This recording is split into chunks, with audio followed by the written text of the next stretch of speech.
সম্মানিত মৎস্যচাষী ভাই ও বন্ধুরা, আপনারা অনেকেই প্রশ্ন করে থাকেন আমাকে যে আপনারা মনোসেক্স তেলাপিয়া মাছের পোনা কিভাবে উৎপাদন করেন।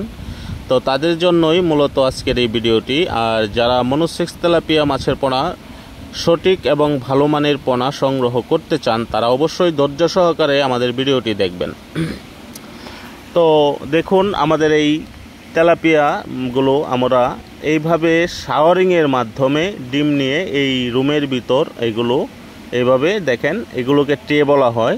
এই ট্রের ভিতর আপনার মাছগুলো ডিমগুলো এভাবে শাওয়ারিংয়ে ঘুরে ঘুরে রেণুতে পরিণত হবে।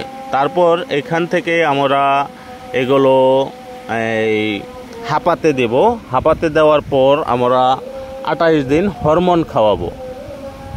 তো এই দেখুন, এই মাছগুলো কিন্তু আবার রেণুতে রূপান্তর হয়ে গেছে, মানে এইটা ডিম আর ওইটা আপনার রেণু ফুটে গেছে প্রায়। এটা আমরা আগামীকালকে হাঁপাতে দিয়ে দেব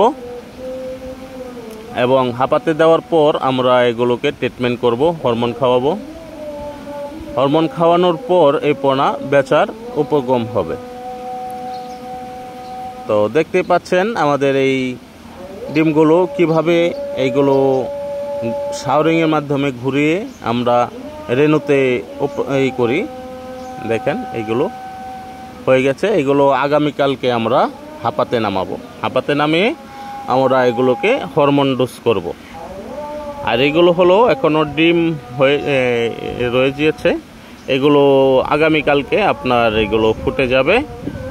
তো এইটা হলো আপনার এই 3 নাম্বার ডিম, যেটা একটু মানে 3 নাম্বার ডিম যেটাকে বলা হয়, এটা আর কি একটু সাদা টাইপের হয়। এটাকে আমরা এরকম একটা জগের পাত্রর ভিতরে রেখে এটাকে হিট করে তারপর এটাকে আমরা ফোটানো হয়।